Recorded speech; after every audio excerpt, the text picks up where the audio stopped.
Okay, so ready for the last hour? And, well, my last hour this afternoon, then you have some work. Third session. So far, what we have done is using that methodology that I introduced last night, or at least the 3 steps that I introduced last night, we have done a little bit of seeing the reality. This is where we are. These are some of the paradigm changes that we are facing as a church and society in the United States, and also some ways in which we as Catholics are dealing with diversity, how open we are or how close we are, and how diversity is reshaping also our understanding of Catholic ministry, Catholic education, and our commitments. So in a sense, it was an analysis of reality. No? In Latin America, they would call this análisis de la realidad. So it's entering into reality, just pretty much let reality surround us and see how it affects our commitments, what we do, what we haven't done, and pass some judgment. Which leads to the second moment, judgment. So this morning, what we did was, okay, now that we have this reality, what can we do? No, we have a number of statistics, we have a number of commitments that have been made. So how do we deal with diversity in our own particular contexts? Now it's time to move into the action piece. No, so see, judge, act.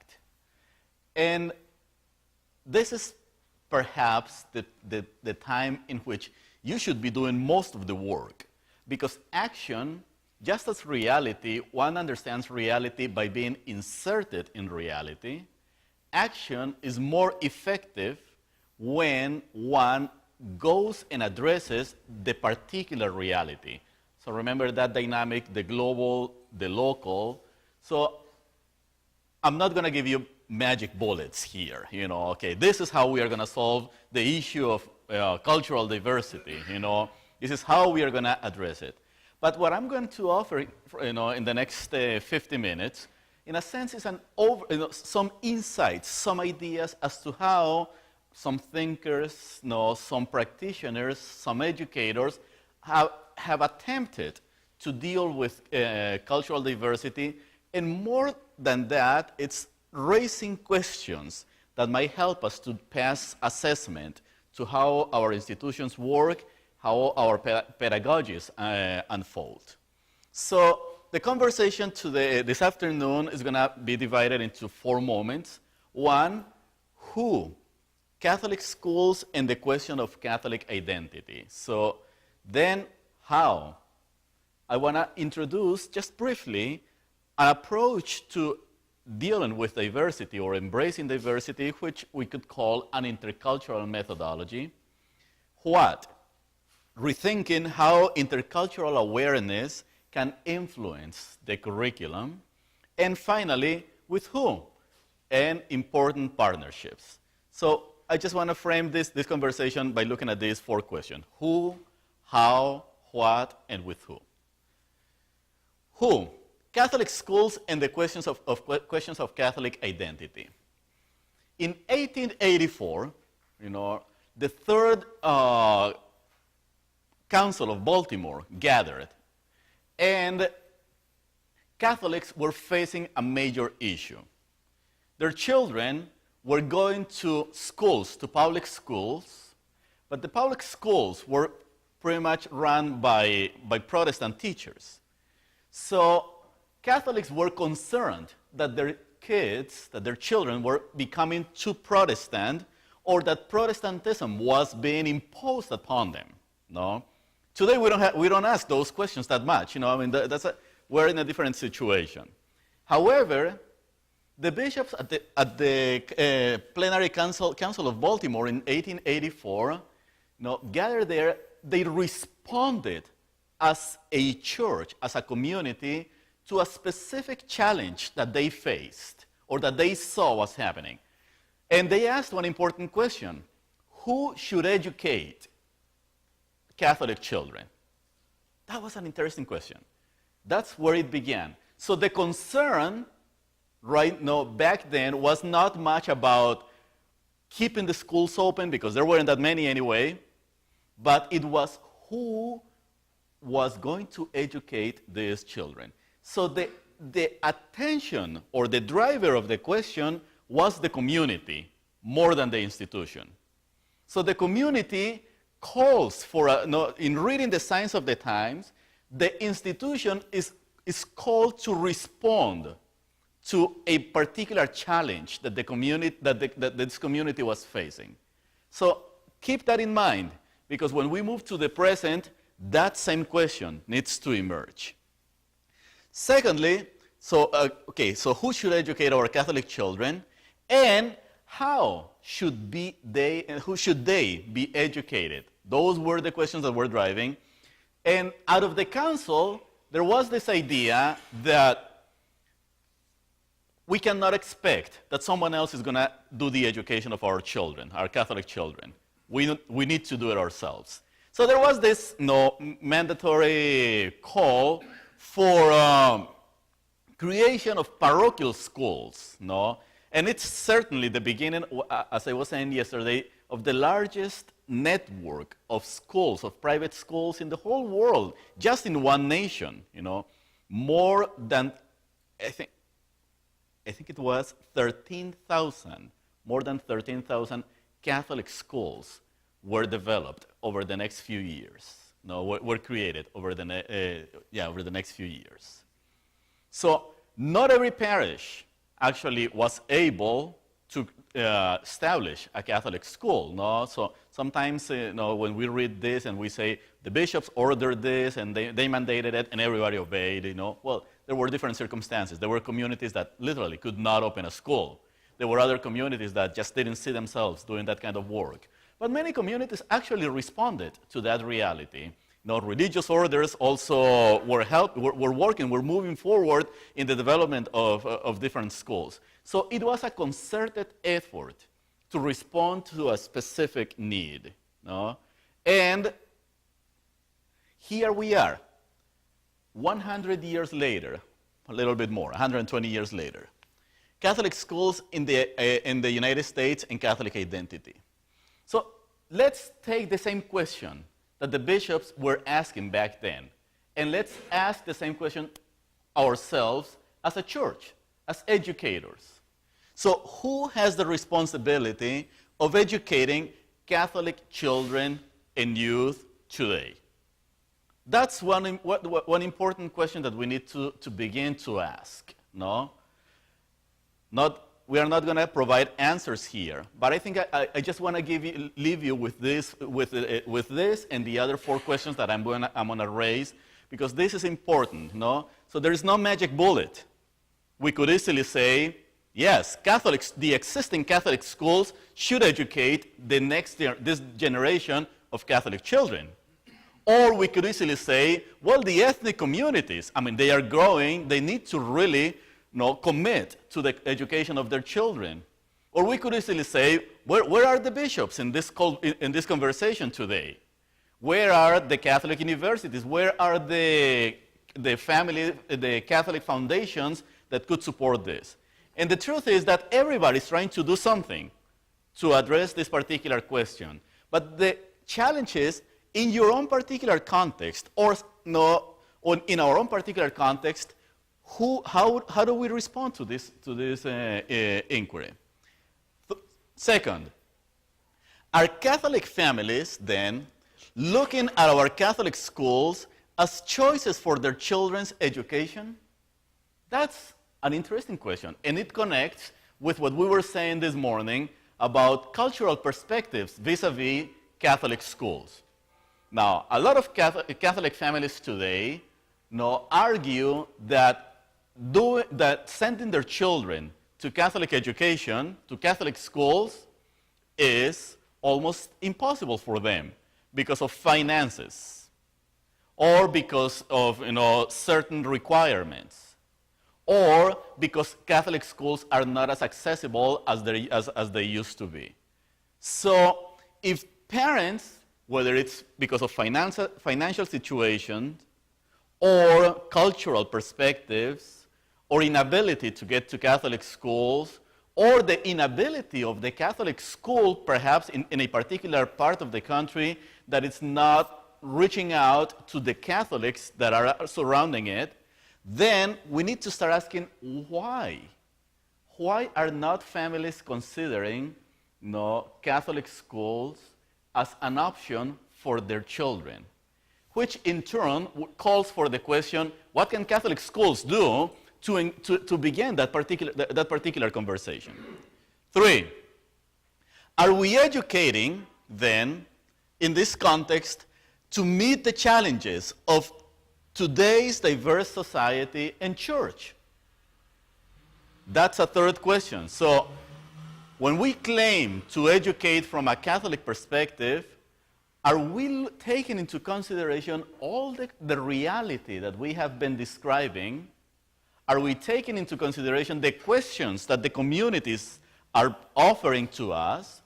And not only our students are bringing questions into our schools. But what about our engagement with the larger community, with the church as an institution, with the church as the people of God at the grassroots levels, and what about with the larger society? So are we educating to meet those challenges? Are our schools reflecting or mirroring what the larger society and church is? Who are our Catholic children then? That's another question that we need to ask.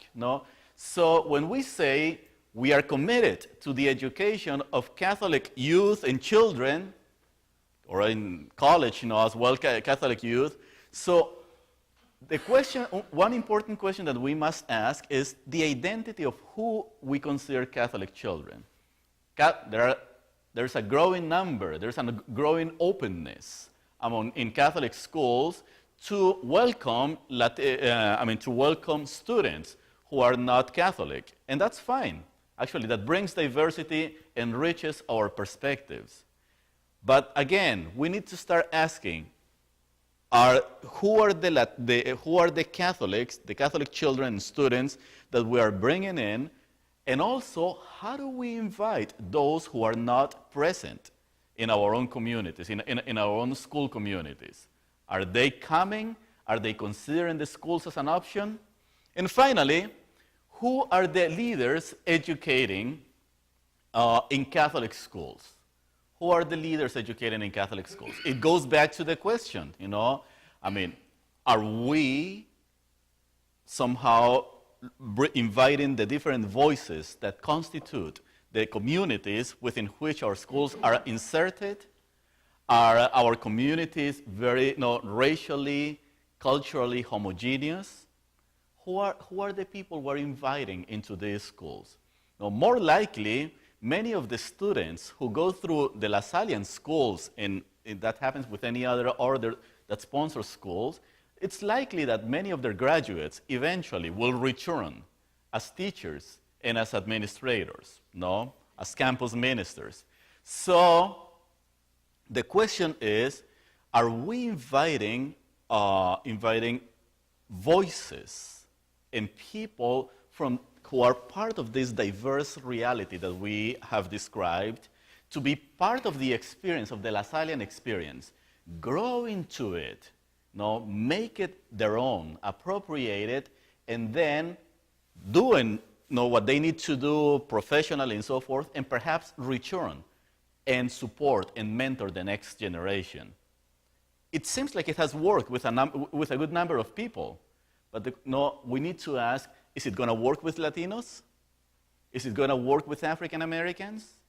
Is it going to work with Asian Americans? And my sense is that if we do not start working in the process of increasing perhaps the numbers of faculty and faculty, administrators, and students from all these different groups, then at some point we are going to have what we were describing yesterday, this perhaps homogeneous group in terms of ethnicity up here making the decisions, and a very diverse bottom, very diverse bottom. But the idea is that both, the bottom plus the top will be as diverse as possible, so the conversation can flow. So, yes. Could I just move us back a little bit on that? Well, that's been the argument that has been made in the United States for the last 40, 50 years, that if Catholic children don't go to Catholic schools, the parishes should really assume that particular role. But we know, and let me just give you the example of Latino children, the vast majority of Catholic children don't go, either to Catholic schools or to parish programs. So in a sense, they are in this particular limbo. Now, this conversation, of course, applies also to parish religious educators. They must, and parish ministers. We need to start working with them, and we are doing a lot of work. As a matter of fact, I do a lot of presentations, for diocesan parochial religious educators. That's a point. But the challenge here is, will the Catholic school also embrace, do its part, do its part in this larger conversation? It doesn't have to do it all, Then we will have to create, 100,000 Catholic schools in order to bring all these people in. It's not going to happen, but those schools that already exist, can we integrate cultural diversity so we can advance evangelization, we can do solid religious education in the context in which they already are? And I believe, yes. I think that it is possible. And as a matter of fact, it is a responsibility, And not only Catholic schools are providing good religious education, but they are also providing all the integral formation that will allow these students to perhaps achieve what they do not achieve in the public system, for instance. One quick... Your 90% figure. That's right. 90% of Hispanic students who go to Catholic schools, or more, depending on where they go, graduate from Catholic schools and are more likely to go to a 4-year college and graduate. Only half of Latinos who go to high school in public schools graduate, And it gets really worse in urban settings. It really goes worse in large cities or inner cities settings. So we need to keep in mind that, or at least recognize or retrieve that idea that the Catholic school has a role and can make a difference in the lives of these ethnic communities that are becoming the majority numerically in the life of the church. So, Catholic education, then, in general, is something unique. And actually, thank you for asking this particular question. I think that, or we believe, because we all here are involved in this world of Catholic education has something unique to offer to address the whole issue of cultural diversity, just because of what we do, because of what is unique to our own reality, our own mission. I will give you 5 marks. It depends on who you ask. When was it? 2 years ago or last year, you had Dr. Tom Groom, my colleague. He wrote a book with 8 marks of Catholic education, and then there are other people with other marks. But I just want to focus on these 5 and see, try to highlight them, and then see how different they go or they are perceived when we look at them through the lens of cultural diversity. One of them is Catholic education has a unique curriculum, or a unique approach to the curriculum. So it is a curriculum that is not only tries to integrate different subjects and different ideas into one overview, but it's a curriculum that is infused, that is inspired, that is shaped by a commitment to the Christian worldview.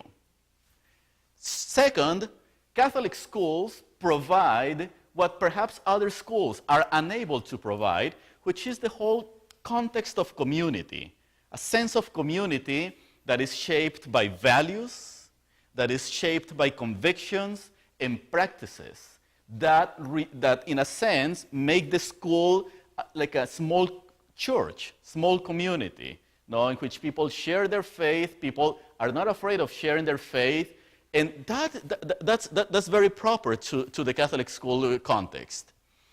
Catholic education has very specific anthropological convictions that allow us to believe in the student, to engage the student in conversation. We have a positive, actually, as a matter of fact, we have a very positive anthropology. We believe that the student can learn. We believe that the student, when the student comes into the classroom or comes into the school, is someone who not only receives, but can contribute to the learning process. Catholic education is well known or is unique for its ethical commitments. Commitment to life, commitment to social justice, commitment to a just order, commitment to bettering the lives not only of the individual, but also of the community. Our anthropology is very communal.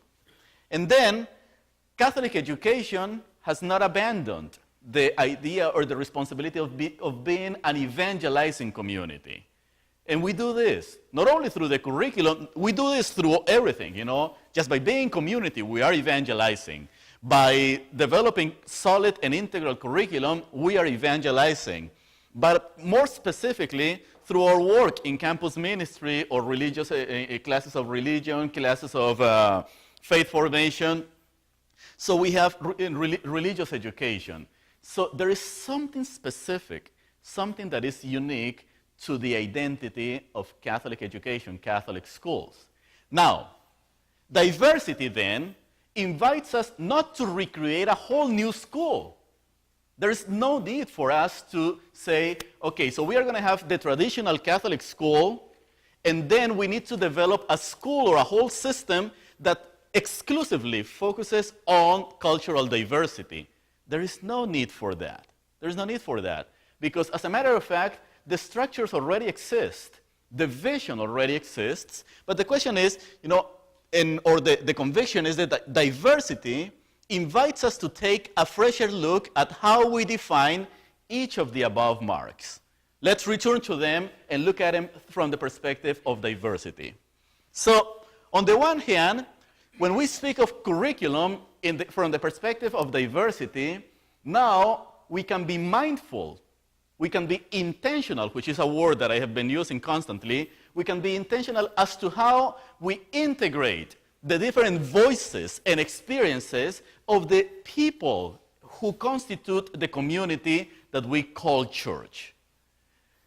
When we build community, then from the perspective of diversity, what we need to ask, how does my community not only embrace and affirm diversity, but how does my community, the school community, prepares me to deal with diversity and to respond to diversity?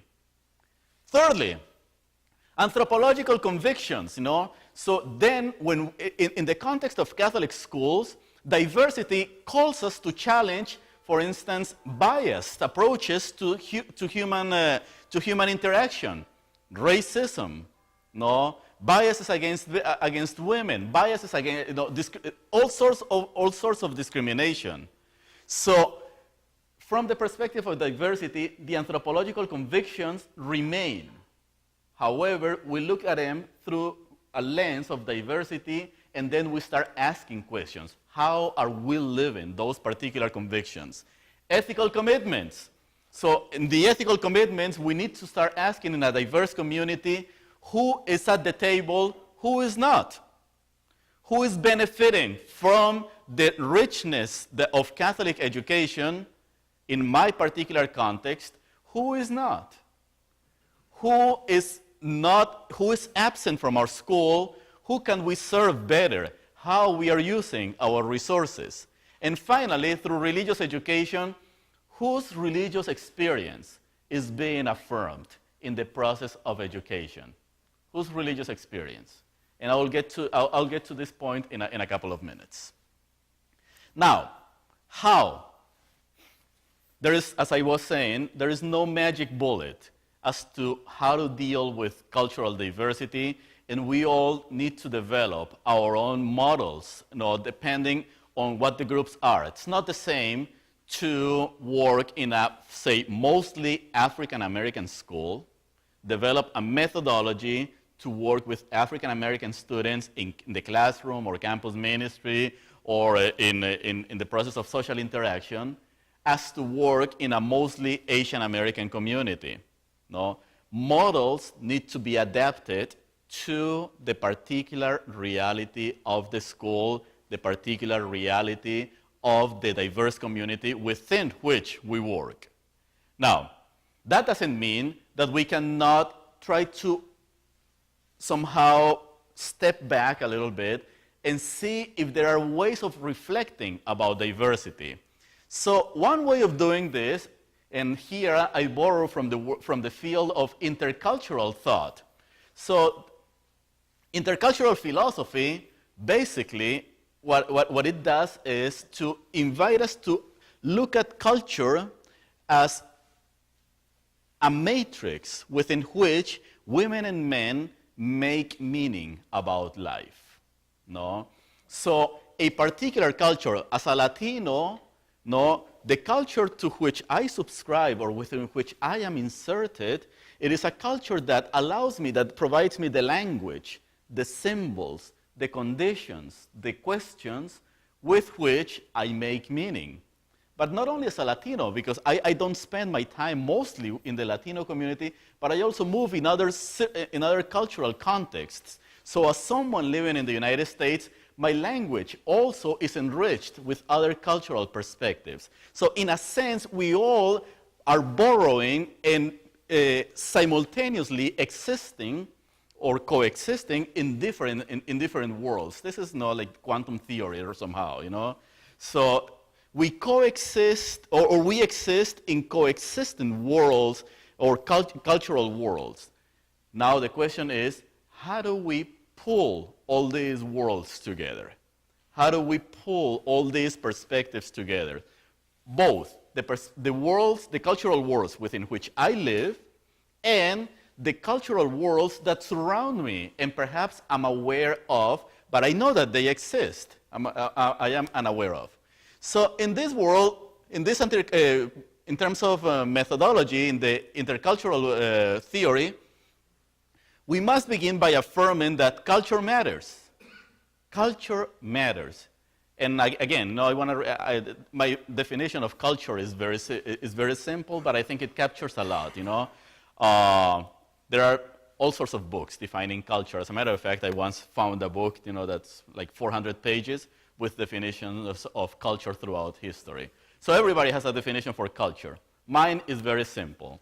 Culture is the matrix within which we make meaning our lives and become who we are.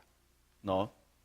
You can call that ethnic culture, social culture, Catholic culture, religious culture, whichever you want to call it, but we all belong to these worlds that provide us language, symbol, that provide us with everything that we need to make meaning and to become who we are, to reach some kind of fulfillment. So culture is important because there is not such a thing as a cultureless person. There is not such a thing as a cultureless person. And I'll give you a quick example. A number of years ago, 2008, the United States Conference of Bishops, Catholic bishops, closed different offices, the offices of black ministers or African American ministry, the Secretariat for Hispanic Affairs. There were other ethnic secretariats there, and they closed them all. And they created what's called the Secretariat for Cultural Diversity in the Church. So who went into this secretariat? No, it was the African Americans, Asian Americans, Native Americans, Latinos, people who work in circuses, people who are travelers, migrants, and so forth. Everybody except one group. Which group was that? Absolutely. And that was one of the biggest Euro-American white Catholics. They were the only group that was not made part of this cultural diversity. Multicultural Secretary for Cultural Diversity in the church. So what's the problem? The problem is that sometimes we assume that because we are a majority, sometimes not numeric majority, but cultural construct majority, then we just assume that we don't have a culture.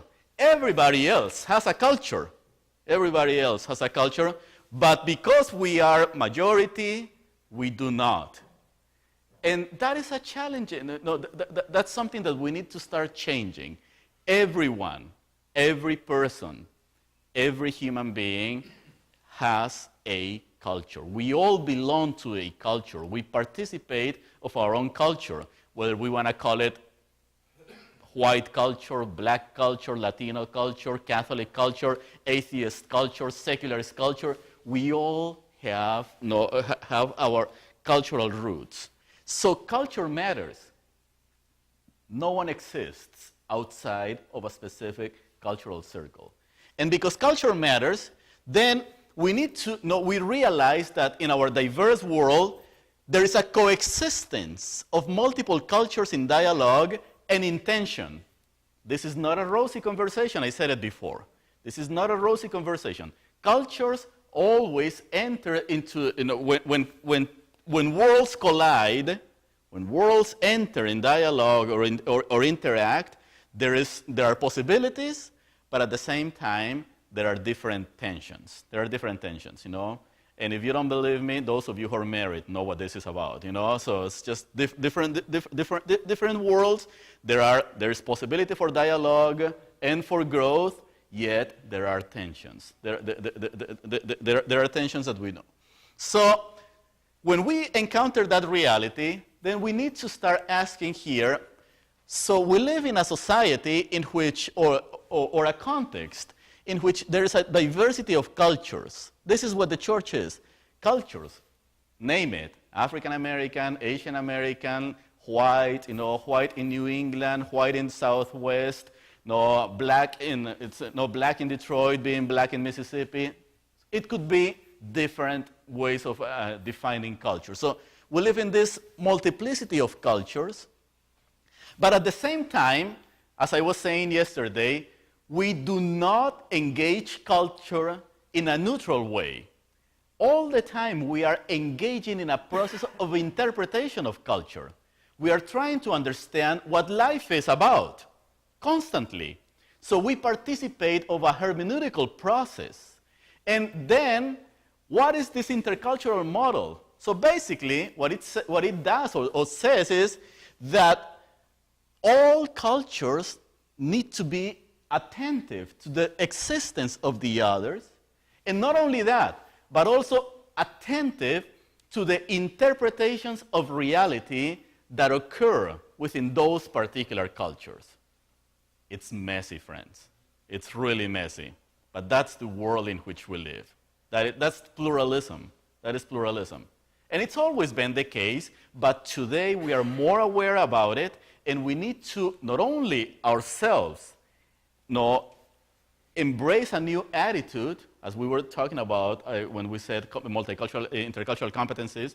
Not only we need to embrace a new attitude, but we also need to train our students, prepare our students to be able to handle that particular reality.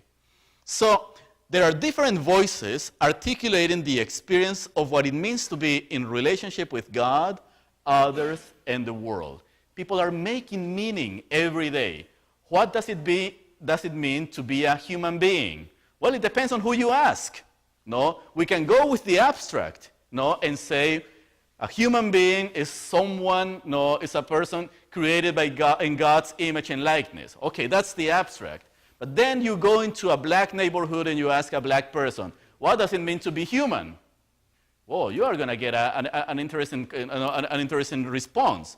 Or you go and then to Los Angeles and ask a Latino who is undocumented, what does it mean to be human?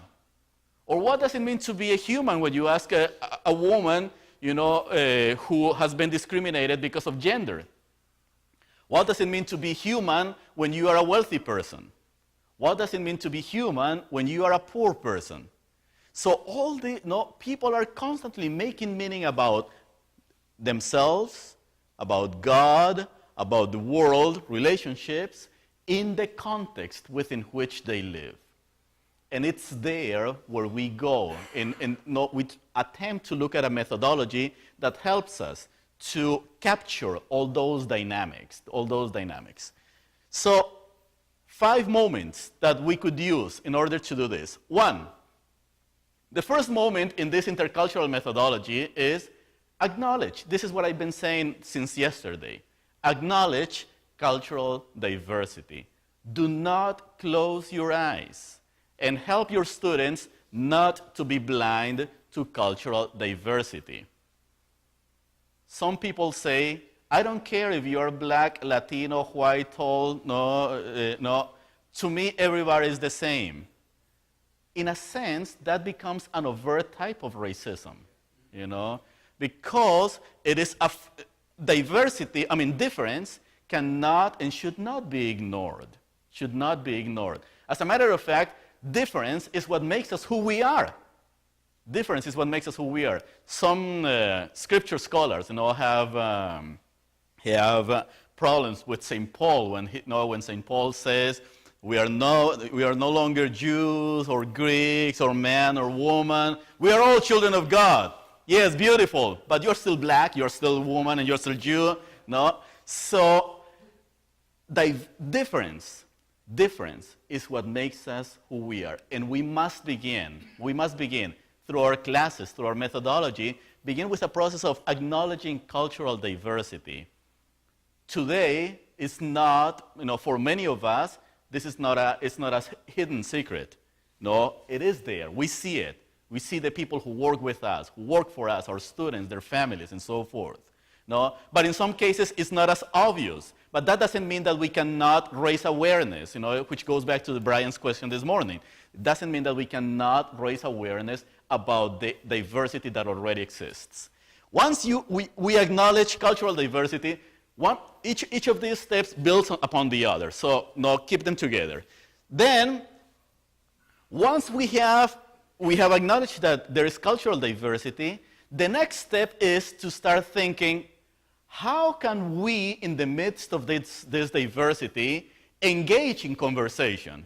What do I need to engage in conversation with X group, or that particular group, or this particular person? We have acknowledged their existence. We have acknowledged their presence. Now the question is, how do we engage in dialogue?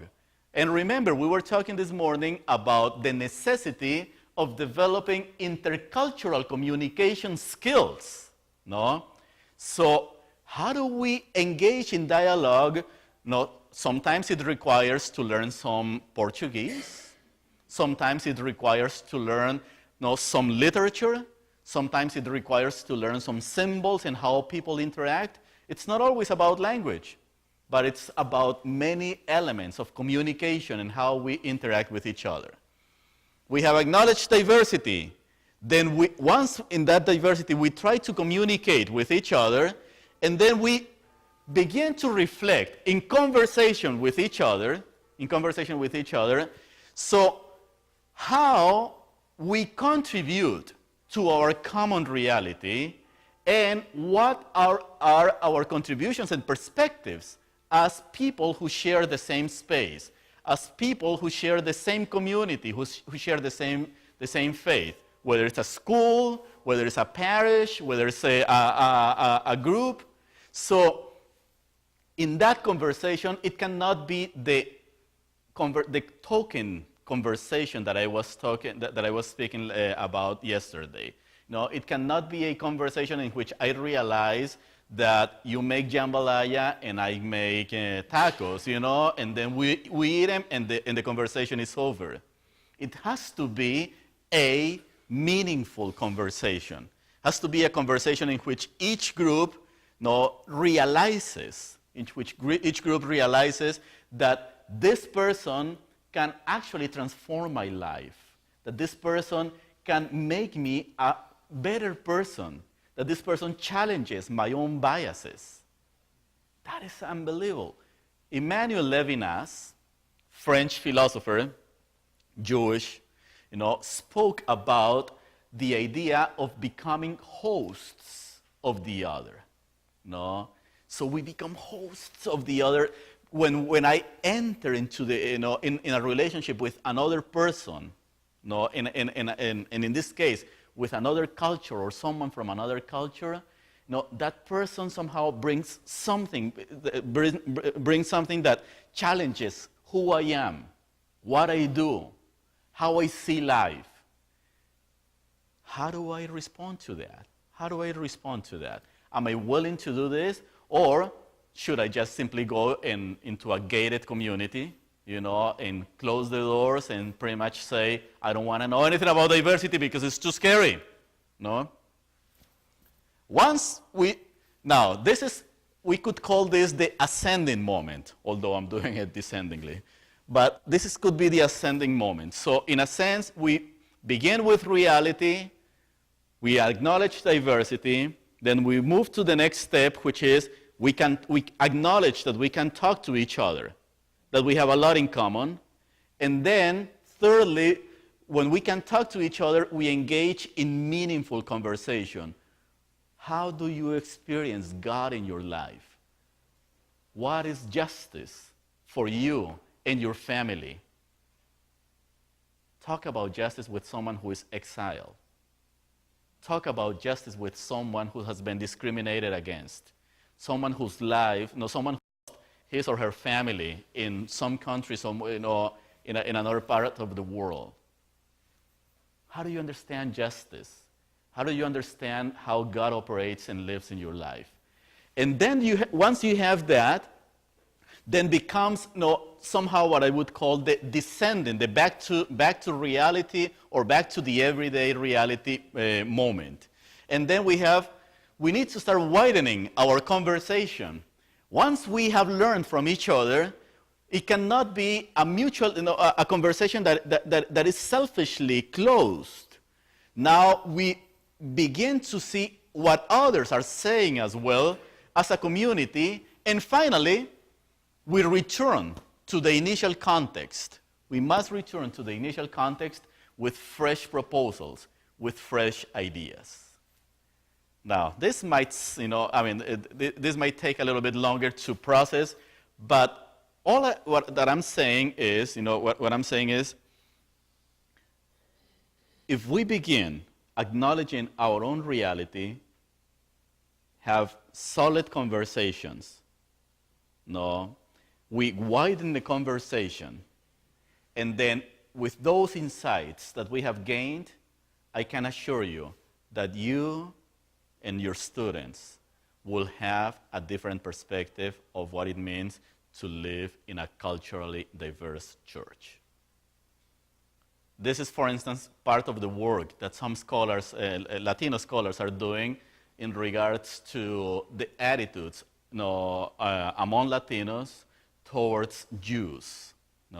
In Latin America, Judaism is not too strong. It's not as present as it is in the United States, except for certain parts of South America. But overall, by and large, Latinos, Latinas have not had that experience of engaging in dialogue with Jewish brothers and sisters. So the problem is that there are many Latinos, in a very innocent way, in a very naive way, that may hold some, not anti-Semitic attitudes, but hold certain attitudes that are not uplifting and building. They don't build community and sometimes are negative towards Jews. So some of the work that some people are doing is, how do we bring together at the table Latinos, Latinas, who, and also in conversation with Jewish women and men, and see how this conversation happens about, let's talk about faith, let's talk about justice, let's talk about raising a family, let's talk about life. And then after that, let's see what others are saying, and then return to that reality. It is a very transforming experience. It is a very transforming experience. Thoughts, questions, comments? Yes. Going back to your definition of culture, you said it's the matrix through which we make meaning. Right? So, does that mean that the life doesn't have any meaning inherently, and we just make our own based on our culture? No. The thing is that we live life within culture. So instead of saying make meaning, would we say interpret the meaning that already exists in it, or? We do both. We do both. We do both. We interpret what's already out there, but we also create meaning. Okay. We create meaning. Yeah, but there's no possible way for someone to say, I'm going to step out of culture or of every culture and live in this transcendent world. Yeah. You know? Like Buddha or something. Maybe in eternity, yeah. But as long as we are here, we're flesh and blood people. So, but yeah, we interpret, but we create meaning constantly. We create meaning.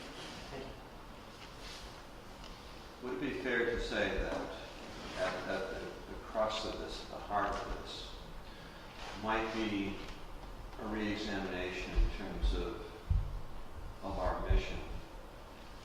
One, to understand ourselves, what shapes us, put aside our assumptions about ourselves, and then no matter who we encounter, to strive to put aside assumptions, to try to understand that individual and what it is, whatever it may be, whether it's a matter of gender, whether it's a matter of culture, whether it's a matter of age, whatever it might be, to try to understand, to realize that there are specific forces that shape each of us, and to try to understand that person and put aside our assumptions.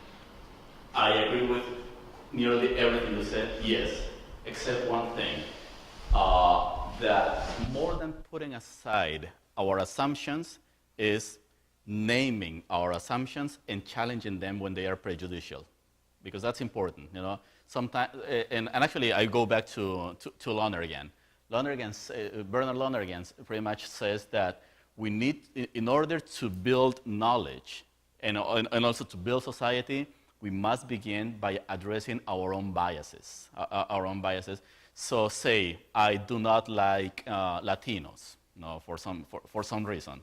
So then if I come to the table, I cannot just simply say, I want to put this aside while I'm in conversation with you. But the question is, the question is, what about if, I actually start going to the root of this particular bias that I have, name it on the one hand, and challenge it. Of course, that requires a level of maturity as well, But you're absolutely right. So it's about pretty much, looking at who we are and how we are reading the world, and naming those assumptions, recognizing that the others have a lot to offer to me. It is, in a sense, it's therapeutic. And that's why at some point I mentioned the whole idea of conversion. It is about conversion. It is about, at the end of the day, recognizing Christ's face in the other. No, it goes back to something as elementary as that, but yes. So the what? Rethinking how intercultural awareness can influence the curriculum. Now,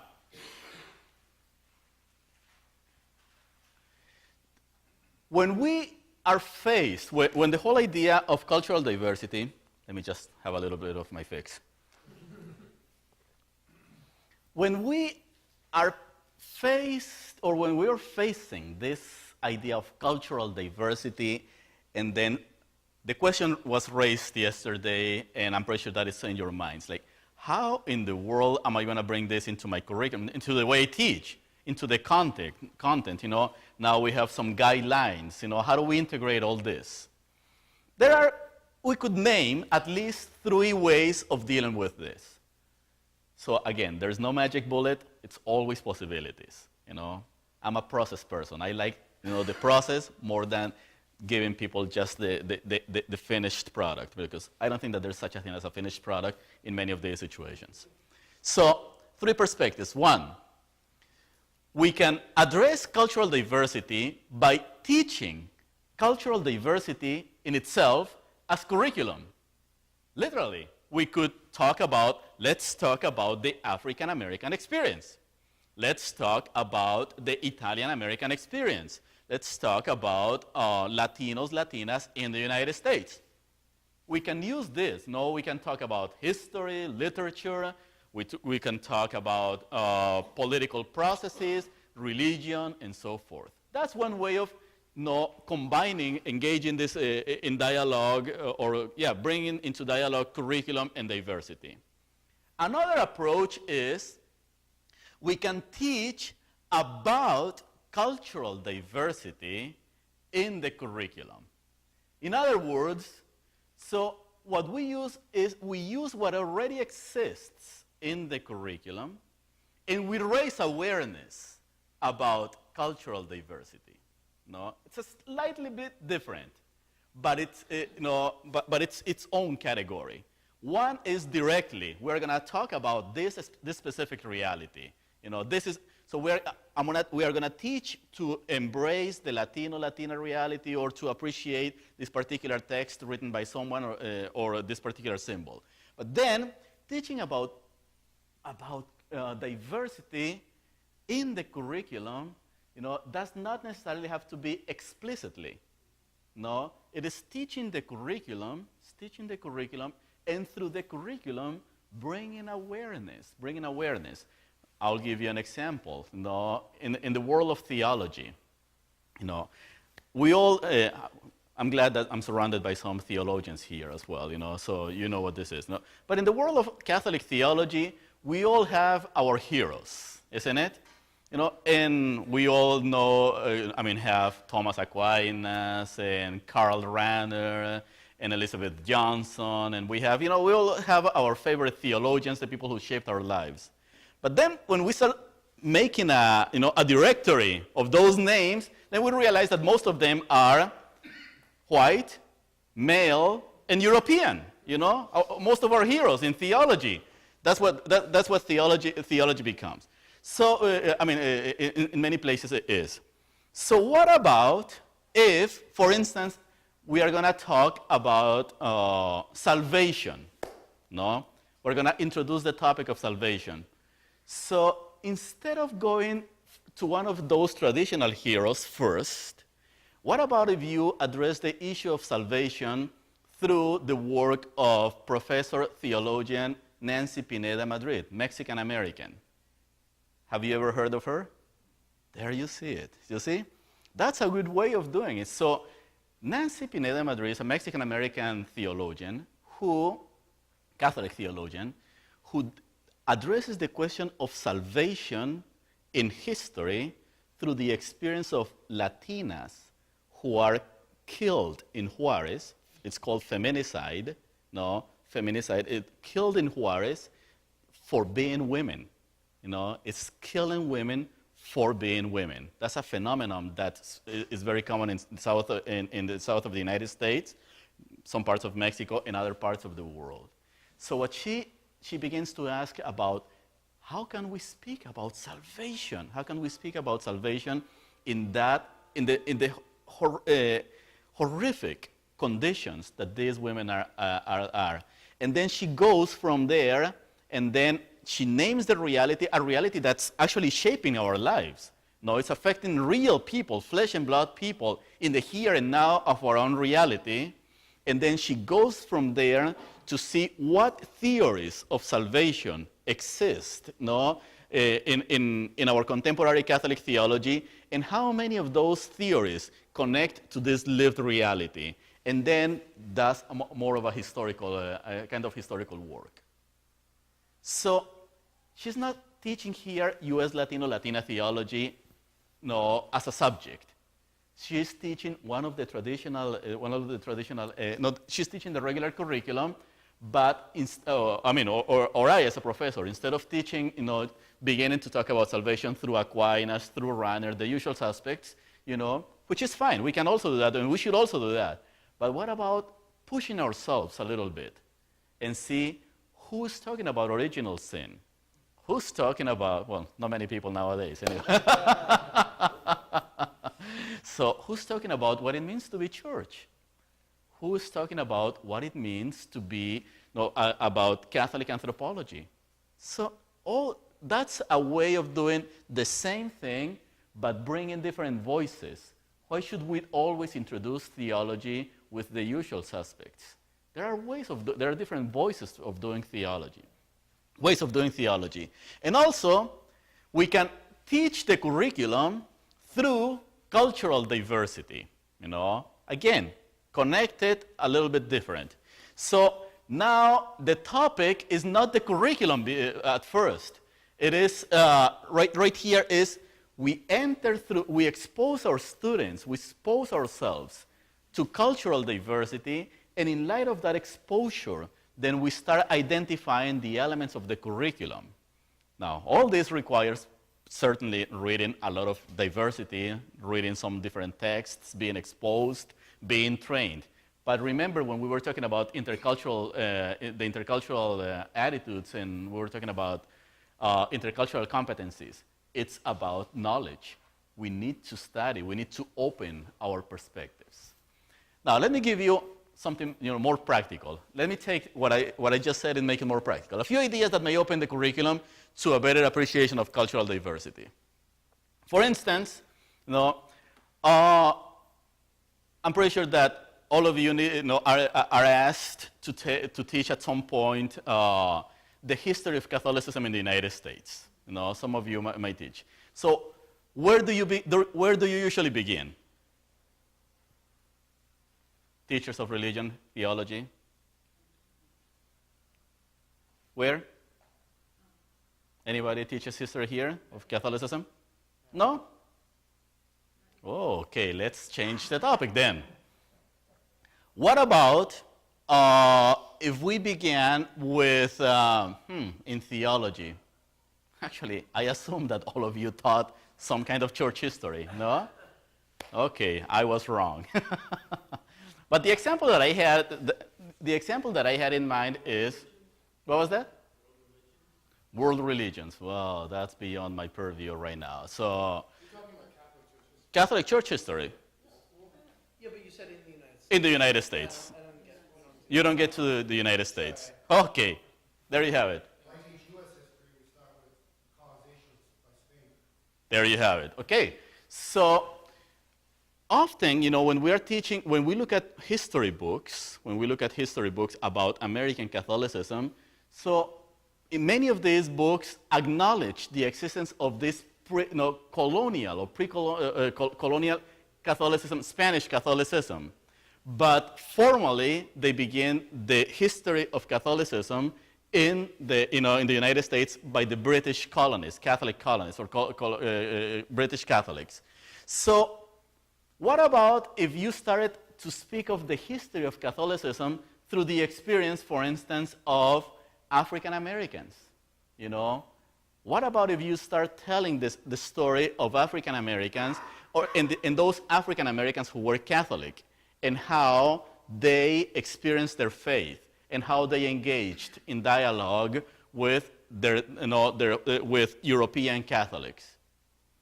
That raises new consciousness, and that raises awareness about certain issues that we don't talk about. For instance, the fact that religious orders back then, white Catholics, owned slaves and used the scriptures and theology to support slavery. So it is the same story. It's the history of Catholicism in this country, but instead of beginning with the glories of Cardinal Gibbons, and the glories of the first John Carroll, the first American bishops, and so forth, and the Catholic University of America. So we all have the glorious days. What about if we start looking at some other dynamics? What about being Catholic in the missions developed by the Franciscans, the Jesuits, and the Augustinians in the southern part of the United States, and from there begin to talk about Catholicism in this country? So all I'm saying is it's the same topics, but what about a different starting point? honor the symbols and practices from different cultures that also explain the Christian faith. So here, and I will give you an example that applies most to parish life, but I think that it also applies to Catholic schools. During Advent, what's the symbol that identifies Advent in most Catholic communities? The Advent wreath, no? What about if, without dismissing the value of the Advent wreath, for instance, you introduced posadas, no? What about if you began a whole series, a novena? Posadas is a novena. What about if you, instead of doing only the Advent wreath, you also did posadas and raised awareness? So you're having an Advent celebration. You're doing an Advent celebration. You are doing something that is Catholic, is meaningful, but also you are raising awareness about a practice that is part of the church in the United States. Thirdly, invite students and guests from various cultures to tell their stories. No? So many times we come to our classroom with a curriculum already designed, the lesson plan already designed. We follow certain books. But what about going a little bit beyond what we have? So we have, what about, if we invited people who are immigrants? What about if we invited people who, some schools, might not be exposed to Latino students or African American students, and perhaps in some cases, recently, a teacher in the Boston area was telling me that her students, the idea that the students had about Latinas was that they all were gardeners and worked in factories and cleaned houses. In fact, that was the idea that most of her students had about Latinos. So she made a specific commitment. She said, what about if I start inviting Latinos who are professionals? So she's invited professors who teach at Harvard University, who teach at Boston College. I was one of their guests. And some of the students were actually somehow, they asked questions. How did you get there? How do you get there? We thought that most Latinos actually did this particular kind of work, But again, you need to challenge students about the diversity, and it's inviting their guests, inviting guests, inviting them to tell different stories. These are simple exercises, but I think that they are helpful for us to begin to raise awareness. Reflect with your students on traditional dimensions of the Christian faith from a variety of theological perspectives, no? Do you in your curriculum at some point have to deal with the issue of freedom? What does Christian freedom is? Good. What about if you start talking about freedom from the perspective of the African American experience? No? Being slave, and what does it being slaves for many centuries? What does it mean to name freedom after being out of slavery? Sometimes when we teach the book of Exodus, we talk about the Israelites all the way 2,000 years ago, 4,000 years ago when they came out of Egypt. But what about a more tangible experience about freedom, which is not that far in history from us? What about a more? Let's begin there. Let's talk about freedom in connection to the lives of people who might be around us. What about freedom for someone who is who has an addiction, for instance, and then start building backwards. So again, the whole idea is begin with the local, assert the reality and the value of the local, and then start moving to the more universal. That's how we begin to raise awareness about cultural diversity.